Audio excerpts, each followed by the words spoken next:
को करना होगा। ठीक है भाई, पहला क्वेश्चन आप लोगों के सामने है, 25, 30 और 60 का एलसीएम क्या होगा। एलसीएम का मतलब होता है वो छोटी से छोटी संख्या जो इन दी हुई संख्याओं से पूरी पूरी डिवाइड हो जाए। तो आपने कहा जी सबसे पहले ऐसे क्वेश्चन को हम लोग ऑप्शन से सॉल्व करेंगे। अगर मैं आप लोगों से पूछूं कि सबसे छोटी संख्या 150 है, 150 क्या 25 से डिवाइड होती है? हाँ जी होती है। 150 क्या 30 से डिवाइड होती है? हाँ जी होती है। 150 क्या 60 से डिवाइड होती है? तो आप कहेंगे 150 60 से डिवाइड नहीं होती, तो इसका एलसीएम 150 तो नहीं होगा।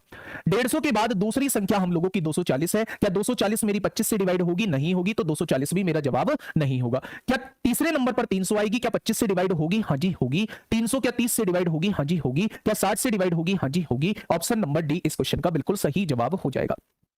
दूसरा तरीका एक मेरे दोस्त ये है कि आप कॉमन भी ले सकते हो। मान लो आपने 5 कॉमन ले दिया, तो यहां क्या बचेगा? 5 बचेगा। यहां क्या बचेगा? 6 बचेगा। और यहां क्या बचेगा? 12 बचेगा। आप लोग जानते हैं 6 और 12 का एलसीएम 12 होता है, 12 और 5 का एलसीएम 60 होगा, और 60 की गुणा 5 में कर देंगे तो कितना आ जाएगा? वहां से भी क्वेश्चन का जवाब जो है वो 300 आ जाएगा।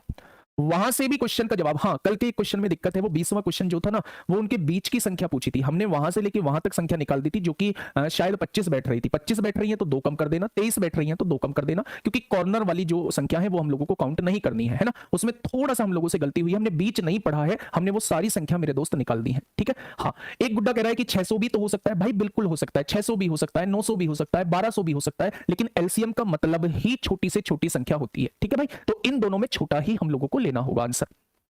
नेक्स्ट क्वेश्चन नंबर 2 की तरफ हम लोग चलते हैं। फटाफट मुझे बताइए क्या होगा इस क्वेश्चन का बिल्कुल सही जवाब। क्वेश्चन नंबर 2 आप लोगों के सामने है, 54, 162 और 189 का एचसीएफ कितना होगा। भाई साहब तीन संख्या आप लोगों के सामने दी हुई है, 54, 162 और 189 आप लोगों के सामने दिया हुआ है।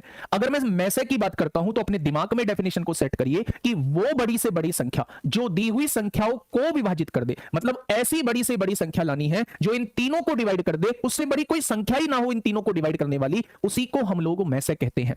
तो ऑप्शन से करेंगे। सबसे बड़ी संख्या यह है, क्या 27 से 54 डिवाइड होता है? जी हां बिल्कुल होता है। क्या 27 से 162 डिवाइड होता है? तो आप क्या कहेंगे? आप कहेंगे जी बिल्कुल 6 बार कटेगा। क्या 27 से 189 डिवाइड होगा? तो आप कहेंगे जी बिल्कुल 7 बार कटेगा। तो 27 ऐसी बड़ी से बड़ी संख्या है जो इन तीनों को पूरा पूरा डिवाइड कर रही है, तो इसका में से क्या हो जाएगा? 27 हो जाएगा। अब कुछ बच्चे कहेंगे जी 9 से भी तो डिवाइड हो रही है, कुछ बच्चे कहेंगे जी 3 से भी तो डिवाइड हो रही है। तो मेरे दोस्त, मेरे साथी, मेरे छोटे भाई, मैसे में मैंने बताया है कि हमें बड़ी से बड़ी वैल्यू लेनी है। तो अगर मैं आप लोगों से ये कहूं 9 और 27 दोनों अगर विभाजित कर रही है तो 27 जो है वो बच्चे बड़ी वैल्यू है, इसलिए हमें 27 को ही आंसर मानना होगा। हाईएस्ट लेनी है, बड़ी से बड़ी वैल्यू हमें लेनी है। ठीक है भाई, चलिए नेक्स्ट